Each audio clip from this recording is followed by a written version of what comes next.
وہ ابد کو دیکھ لینے کے بعد اس کی محبت میں مبتلا ضرور ہو گئی تھی، یہ سب سے بڑا سچ تھا، مگر وہ اس کے گھر والوں کے خلاف دل میں کینہ رکھتی تھی، اور یہ اس سے بھی بڑا تلخ ترین سچ تھا۔ ابد کی مختصر فیملی کے افراد اول روز سے ہی رمشا کی نظر میں کھٹکتے تھے۔ وہ ان کے خلاف دل میں نفرت اور بغض رکھتی تھی، اور یہ نفرت اس وقت مزید بڑھ گئی جب اسے مستقل طور پر اس گھر میں آ کر رہنا پڑا۔ پہلے روز ہی سے اس نے ان سب سے کافی سرد رویہ رکھا تھا۔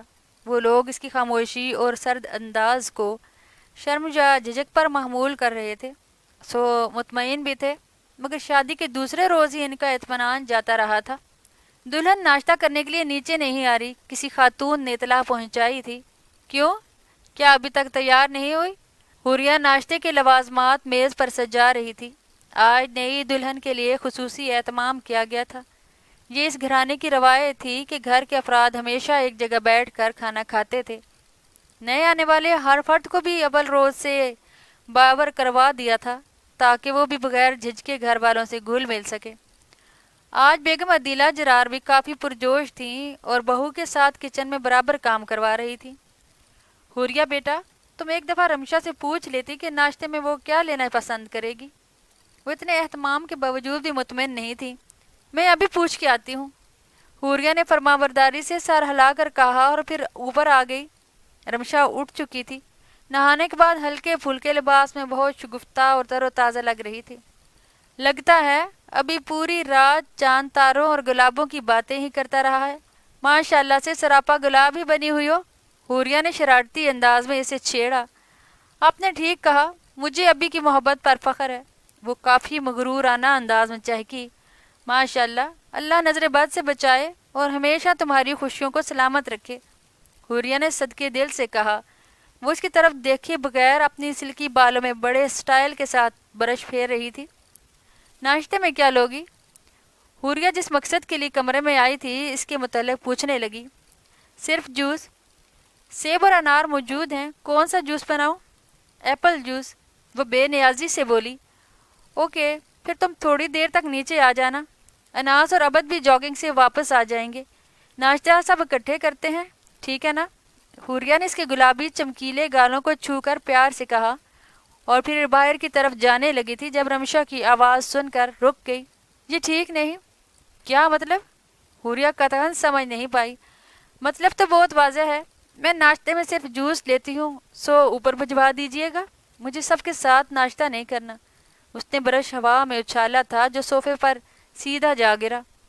حوریہ ابھی تک الجھی ہوئی نظروں سے اسے دیکھ رہی تھی، گویا وہ اس کی بات سمجھنے کی کوشش کر رہی تھی۔ مگر رشی، ماما چاہتی ہیں کہ تم بھی ناشتے میں ہمارا ساتھ دو، اسی طرح تمہاری عادت بھی پختہ ہوگی اور آپس کی محبت بھی بڑھے گی۔ حوریہ نے نرمی سے وضاحت کرنا چاہی، مگر رمشا نے کافی بدتمیزی سے اسے ہاتھ اٹھا کر ٹوک دیا۔ مجھے آپس کی محبت بڑھانے کا کوئی شوق نہیں ہے۔ رشی، کچھ مسئلہ ہے؟ ابھی نے کچھ کہا ہے؟ حوریہ بری سے گھبرا گئی تھی۔ ظاہر ہے اپنی کوئی غلطی تو اس کی نظر میں تھی نہیں، سو اس کا دھیان فوری طور پر ابھی کی طرف گیا تھا۔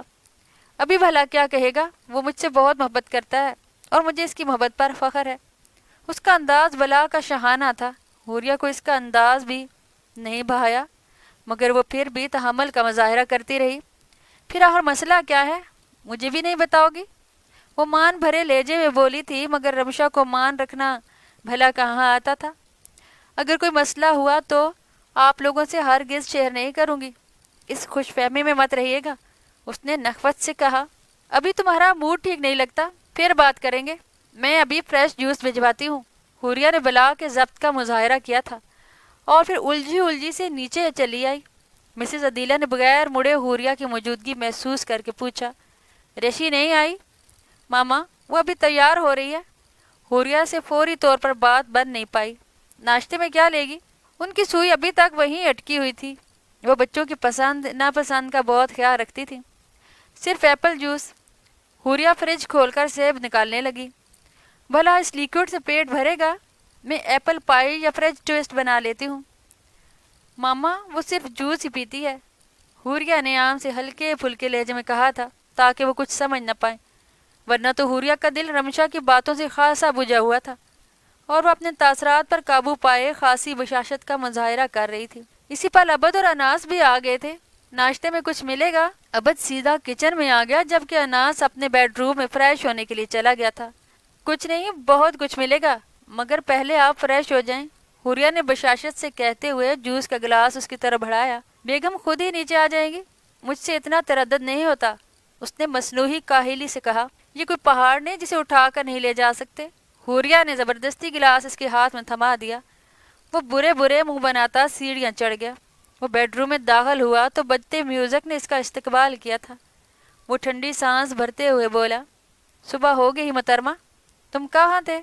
وہ عبد کو دیکھ کر کھل اٹھی۔ دیکھ نہیں رہی، پسینے میں نہا کر آیا ہوں، وہ بھیگی گیلی شرٹ کو کھینچ کر اتارتے ہوئے بولا۔ تو پھر جلدی سے فریش ہو کر آ جاؤ، اور تم نیچے جانے کی تیاری پکڑو، میں ابھی آیا۔ اس کے گال پر چٹکی بھر کر شرارتی نظروں سے اسے دیکھتے ہوئے وہ واش روم کی طرف بڑھ گیا۔ وہ واپس آیا تو رمشا ابھی تک میوزک سسٹم سے چھیڑ چھاڑ کرنے میں مصروف تھی۔ چلو ناشتہ کر لو۔ وہ بال میں برش کر کے سیدھا اس کی طرف آ گیا۔ مجھے بھوک نہیں۔ نہ صحیح، ساتھ دینے کے لیے تو چلو۔ وہ اس کے ہاتھ سے کیسٹ پکڑ کر ریک میں رکھتے ہوئے بولا، مجھے نہیں جانا، سونا ہے۔ رمشا ٹھنکی، مجھے بھوک بھی نہیں لگی، چلو ہمارے نوالے گنتی رہنا۔ وہ اصرار کر رہا تھا، یہ کام بھی نہیں کر سکتی، ایک دفعہ نیچے چلو، ماما سے مل کر آ جانا، پھر سارا دن سوتی رہنا، تمہیں کوئی بھی ڈسٹرب نہیں کرے گا۔ میں بھی نہیں۔ وہ مینی خیزی سے مسکرایا۔ ماما سال بھر کے لیے کہیں جا رہی ہیں جو ان سے ملنے کے لیے جانا ہے؟ رمشا بڑی معصومیت سے پوچھ رہی تھی۔ اف، سلام کرنے کے لیے کہہ رہا ہوں۔ کیا تمہارے گھر میں بزرگوں کا سلام کرنے کا رواج نہیں ہے؟ نہیں، وہ سپاٹ لہجے میں بولی۔ چلو پھر میرے ساتھ آؤ، میں طریقہ سکھا دیتا ہوں۔ وہ اس کا چہرہ ہاتھوں کے پیالے میں لے کر نرمی سے کہنے لگا، مجھے نہیں سیکھنا کچھ، اور سکھا دو۔ وہ ضدی پن سے بولی، مثلاً کیا؟ جہاز اڑانا ہی سکھا دو یا پھر ہاکی؟ تمہیں ماما کی ٹریننگ میں چھوڑ کر جاؤں گا، کوکنگ سیکھ لینا۔ بھلا جہاز اڑا کر تمہیں کیا ملے گا؟ کوکنگ سے مجھے سخت الرجی ہے ابھی۔ وہ چیخ پڑی، ہائے، پھر تو بھوکا مارو گی۔ عبد نے گویا دہائی دی، تم خان سامہ رکھ لینا، مشورہ مفت میں حاضر تھا، اور تمہیں کس لیے اتنا خرچہ کر کے لایا ہوں؟ اس کی ناک دبا کر بولا، اس خوش فہمی میں مت رہنا کہ میں تمہارا کوئی کام کروں گی۔ رمشا نے لاڈ جتایا، نہیں جی، میں اتنا خوش فہم بھی نہیں ہوں۔ خیر چھوڑو اس بات کو، نیچے چلو، مجھے سخت بھوک لگ رہی ہے، اور چوہے میرے پیٹ میں ہاکی کا میچ کھیل رہے ہیں۔ وہ اس کا ہاتھ پکڑ کر زبردستی اٹھاتے ہوئے بولا، سچی عبد، مجھے بہت نیند آ رہی ہے، تم جاؤ نا، مجھے سونا ہے۔ اس نے گویا التجا کی تھی، اور عبد کو بھی اس کی گلابی نیند سے بوجھل آنکھوں کو دیکھ کر ترس آ گیا۔ اوکے میری جان، تم آرام سے سو جاؤ۔ وہ مسکراتے ہوئے باہر چلا گیا تھا، جبکہ رمشا بیڈ پر گر کر کھل کر مسکرا دی۔ وہ عبد کے گھر والوں پر جتا تو چکی ہی تھی کہ اس کی نظروں میں ان کی وقت ذرا بھر نہیں ہے۔ ولیمہ کے بعد زندگی معمول پر آ چکی تھی، مگر عبد کی ابھی بہت ساری چھٹیاں باقی تھیں۔ وہ سوچ رہا تھا کہ ان چھٹیوں کو کسی کھاتے میں لگا دیا جائے۔ یہ ولیمہ سے 10 روز بعد کی بات تھی۔ اس دن رمشا بھی ڈائننگ میز پر موجود تھی۔ چونکہ چھٹی کا دن تھا، سو اناس لالا اور حوریہ بھابھی بھی گھر میں تھے۔ ہمیشہ کی طرح حوریہ ماما اور خالہ کے ساتھ کچن میں مصروف تھی۔ مینا اور اناس لالا نے جانے کس بحث میں الجھے ہوئے تھے۔ عبد اخبار دیکھ رہا تھا، جب ماما میز پر ناشتے کے لوازمات سجاتے ہوئے بولی، ہنی مون پر نہیں جانا تم لوگوں نے؟ وہ عبد اور رمشا سے بیک وقت مخاطب ہوئی۔ ہاں، کیوں نہیں، ضرور جائیں گے۔ عبد نے فی الفور اخبار تہہ کر کے ایک طرف رکھ دیا۔ تو کب جانا ہے؟ جب چھٹی ختم ہو جائے گی۔ اناس لالا بھی ان کی طرف متوجہ ہو گئے تھے۔ ابھی کچھ فیصلہ نہیں کیا کہ جانا کہاں ہے؟ عبد کا انداز سوچتا ہوا تھا۔ وہ پیر سے رمشا کے پیر کو ٹھکا دے کر آنکھ کے اشارے سے اسے بھی کچھ بولنے کا کہہ رہا تھا۔ ناردرن ایریاز چلے جاؤ، گھومنے پھرنے کے لیے ہمارے ملک سے زیادہ خوبصورت کوئی دوسری جگہ مجھے تو نظر نہیں آتی۔ حوریہ اور خالہ بھی کرسی پر بیٹھ گئیں۔ تو پھر ٹھیک ہے، میں انتظامات کروا دیتا ہوں۔ اناس نے تائید طلب نظروں سے عبد کی طرف دیکھا تھا۔ وہ جو ابھی اس بات میں سر ہلانے لگا تھا، ایک دم رمشا کو بولتے دیکھ کر خاموش ہو گیا۔ ہمیں نادرن ایریاز نہیں جانا، 140 مرتبہ تو دیکھ چکی ہوں۔ ہر ویکیشنز پر ہم لوگ گھومنے پھرنے کے لیے سوات کاغان جاتے رہے ہیں۔ آپ برائے مہربانی ہمارے لیے تردد مت کیجیے گا۔ ممی نے دبئی کے لیے ہمارے ٹکٹس خرید لیے ہیں۔ ہنی مون کا ٹرپ ممی کی طرف سے گفٹ ہوگا، وہ کافی کھردرے لہجے میں بولی تھی۔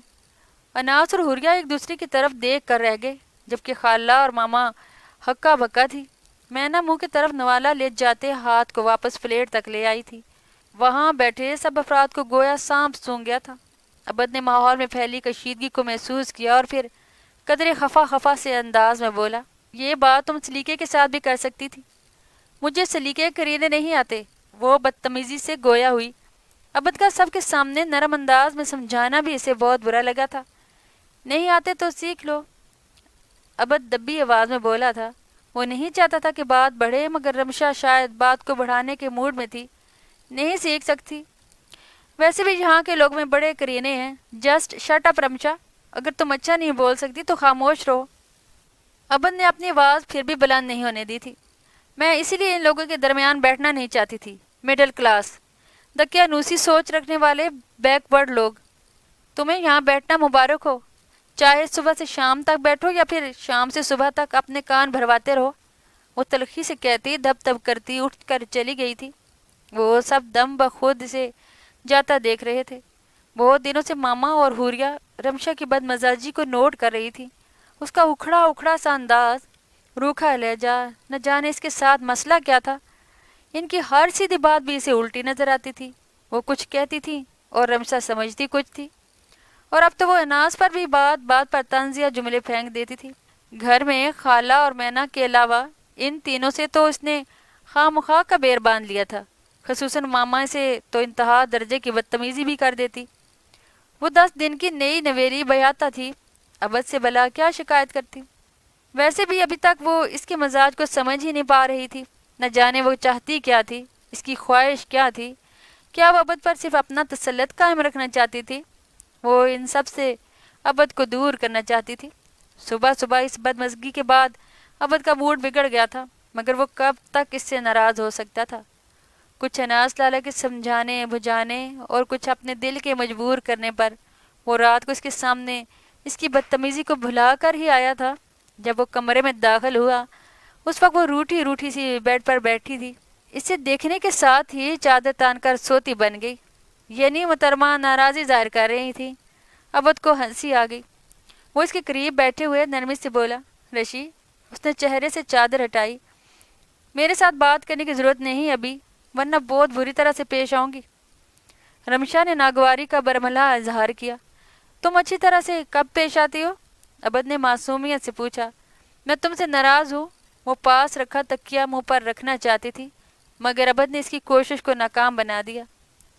غلطی صرف اور صرف تمہاری تھی، ذرا اپنے صبح والے لہجے پر غور کرنا تھا، عبد نے نرمی سے جتانا چاہا۔ تم نے مجھے سب کے سامنے کیوں ڈانٹا تھا؟ وہ ناراضی کے دفتر سیاہ کیے بیٹھی تھی۔ وہ اس الزام پر اچھل پڑا۔ کیا ڈانٹا تھا؟ اب مکرنا مت، رمشا نے انگلی اٹھا کر وارننگ دی تھی۔ چھوڑو اس بات کو، آؤ صلح کر لیتے ہیں۔ عبد انا کو بیچ میں لا کر بات کو طول نہیں دینا چاہتا تھا۔ یہ لالا کی نصیحتوں کا بھی اثر تھا اور وہ خود اپنے دل کے ہاتھوں مجبور بھی تھا۔ رشی سے ناراضی کے ان چند گھنٹوں میں ہی بری طرح سے گھبرا اٹھا تھا۔ مجھے تم سے صلح نہیں کرنی، وہ ضدی لہجے میں بولی۔ رشی جانو، ماش کی دال مت بنو۔ عبد نے اسے گدگدانا چاہا۔ پلیز عبد، وہ اس کے پیش قدمی پر چڑی۔ میں بالکل نہیں مانوں گی، پیچھے ہٹ کر بیٹھو۔ ہم پیچھے ہٹنے والوں میں سے نہیں، جانباز سپاہی ہیں، جان اور دل کی بازی لگا رکھی ہے۔ بھلا اب پیچھے ہٹا جا سکتا ہے؟ وہ اسے زج کیے دے رہا تھا، جیسے وہ اسے زج کر کے رکھ دیتی تھی۔ ڈائلاگ تو کوئی تم سے سیکھ لے، کم بولتے ہیں مگر اچھا بولتے ہیں۔ عبد نے اس کے دونوں گال زور سے کھینچے تھے، تبھی وہ چیخ اٹھی، جنگلی انسان! کچھ بھی کہہ دو، ہمیں منظور ہے۔ اب اس کے بال عبد کے ہاتھوں میں آ چکے تھے۔ رشی کا جب ناک میں دم ہو گیا تو اس نے ناراضی کو ختم کرنا ہی مناسب سمجھا۔ تبھی وہ مزاحمت ترک کر کے قدر اس کے قریب کھسک آئی۔ عبد، مجھے تم سے کچھ کہنا ہے۔ بولو میری جان۔ وہ گویا نثار ہو گیا تھا۔ میں یہاں نہیں رہوں گی، تمہارے ساتھ جاؤں گی۔ اس نے بالآخر کہہ ہی دیا تھا۔ اوکے جناب، جیسے میں بھی تمہارے بغیر نہیں رہ سکتا۔ وہ اپنی شدتوں کا اعتراف بغیر جھجکے کر رہا تھا۔ رمشا گویا پوری جان سے مسرور ہو گئی۔ ابھی تم کبھی بھی بدلنا مت، ہمیشہ مجھے اس طرح سے چاہتے رہنا۔ اگر تم ذرا بھی بدل گئے تو میں خود کو ختم کر لوں گی۔ وہ اسے دھمکا نہیں رہی تھی بلکہ سچ کہہ رہی تھی۔ وہ اس طرح سے شدت پسند تھی، محبتوں میں بھی اور نفرتوں میں بھی۔ ابد کی چھٹی ختم ہو چکی تھی، سو وہ واپس چلا گیا۔ جاتے جاتے وہ اسے بھرپور تسلی دے کر گیا تھا، میں گھر کا بندوبست کر لوں پھر تمہیں لے جاؤں گا۔ ابد کی تسلی نے اسے مطمئن کر دیا تھا۔ اسی دوران وہ اپنی ممی سے بھی مل آئی تھی۔ وہ بیٹی کو مسرور اور شاد دیکھ کر اندر تک سرشار ہو گئی تھیں۔ روایتی ماؤں کی طرح انہوں نے بھی اس کے گھریلو حالات کے بارے میں کرید کرید کر پوچھا تھا۔ گھر والے ٹھیک ہیں تمہارے ساتھ؟ ابد کا رویہ کیسا ہے؟ خیال رکھتا ہے تمہارا؟ اس طرح کے چھوٹے چھوٹے سوالات کے بدلے میں وہ انہیں مطمئن کر رہی تھی۔ شکر ہے تم کچھ نارمل ہوئی۔ ان کے دل سے سارے وسوسے دور ہو گئے تھے۔ کہاں ممی، دل نے جو بے عزتی کا داغ سجا رکھا ہے وہ اسی وقت دھل پائے گا جب میں بھی ویسا ہی ایک داغ لگاؤں۔ وہ پیر جلاتے ہوئے مزے سے بولی تھی۔ ممی نے شاید سنا نہیں تھا، ورنہ ان کا دل ضرور دھک سے رہ جاتا۔ چند ماہ بعد وہ ابد کے ساتھ واپس اسلام آباد چلی آئی۔ تب اس نے تڑپ کر پہلا پتا جھاڑ پھونک کر ایک پرانے بوسیدہ لفافے میں سے نکالا۔ ان دنوں ابد اور وہ ہنی مون سے واپس آئے تھے۔ ابد کا موڈ بھی خوشگوار تھا اور اس کا بھی خوشگوار ترین۔ ابد کا خیال تھا انہیں کچھ دنوں کے لیے گھر والوں سے ملنے کے لیے جانا چاہیے، سو وہ ابد کی بات مان گئی تھی۔ وہ گھر آئے تو ہمیشہ کی طرح ان کا بھرپور استقبال کیا گیا تھا۔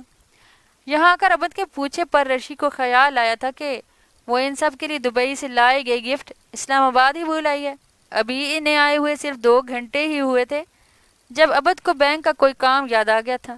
ابد کے چلے جانے کا یقین کر کے رمشا قدرے مطمئن ہو گئی تھی۔ گھر کی دونوں بزرگ خواتین کے ادھر ادھر ہوتے ہی وہ حوریہ کے کمرے میں چلی آئی۔ وہ اسے دیکھ کر خوش ہو گئی۔ آؤ رشی بیٹھو۔ اس نے بیڈ پر ہی اپنے قریب اس کے لیے جگہ بنائی۔ سوری، میں یہاں بیٹھنے کے لیے نہیں آئی ہوں، اس نے ازلی روکھے انداز میں چبھا چبھا کر کہا۔ تو پھر؟ حوریہ نے استفہامیہ نظروں سے اسے دیکھا۔ مجھے آپ سے یہ کہنا ہے کہ اپنی مجازی خدا تک ہمارا ایک میسج پہنچا دیجیے گا۔ کیسا میسج؟ حوریہ قطعاً سمجھ نہ پائی۔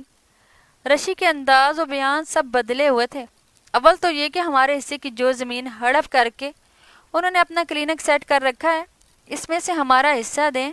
دوسری بات یہ ہے کہ اس گھر کو چاہے بیچ دیں یا چاہیں تو ابد کا جو حق بنتا ہے وہ اسے لوٹا دیں۔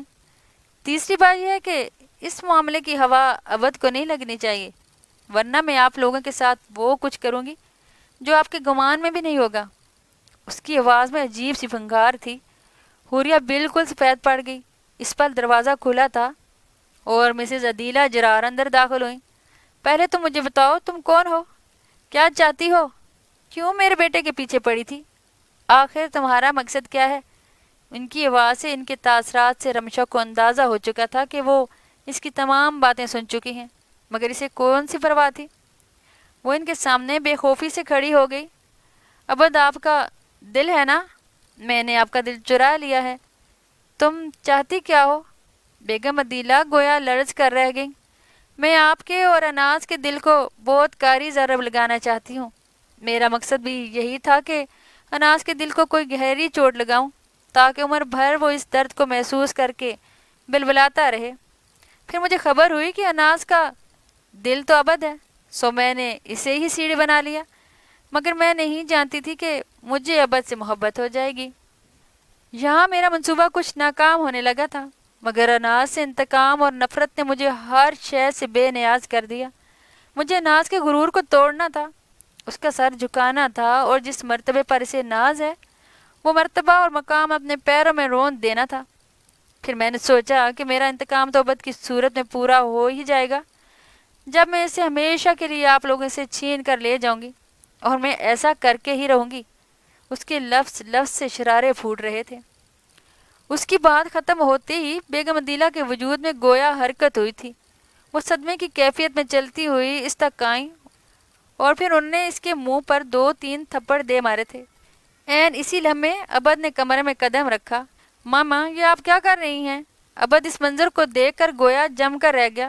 ابھی یہ لڑکی دھوکے باز ہے، اس نے تمہیں فریب دیا، تمہیں ہم سے چھین کر لے جائے گی، یہ ناز سے بدلہ۔ وہ حزیاتی انداز میں چیخ رہی تھی جبکہ رمشا مسلسل روئے جا رہی تھی۔ اسے ایک پل کے لیے خوف محسوس ہوا تھا کہ ابد ماں کے آنسوؤں سے متاثر ہو کر ساری کہانی جان لے، مگر ایسا نہیں ہو سکا۔ رمشا اکرام ایک ذہین آفیسر کو دھوکہ دینے میں کامیاب ہو گئی تھی۔ وہ سسکتے ہوئے اس کے کندھے سے لگی۔ وہ عبد کو ماں کی طرف متوجہ نہیں ہونے دینا چاہتی تھی۔ پلیز عبد، مجھے یہاں سے لے چلو، میرا دم گھٹ رہا ہے، میں مر رہی ہوں، مجھے یہاں سے لے جاؤ، وہ مسلسل چیخ رہی تھی۔ ہاں عبد، اسے واقعی یہاں سے لے جاؤ، اگر یہ ادھر سے نہ گئی تو ہمارا دم ضرور نکال کر رہے گی، حوریہ نے سلگتے لہجے میں التجا کی تھی۔ کیا میں پوچھ سکتا ہوں کہ کچھ پل پہلے یہاں کون سے ڈرامے کا سین چل رہا تھا؟ وہ حوریہ کی طرف دیکھتے ہوئے زہر خند لہجے میں بولا۔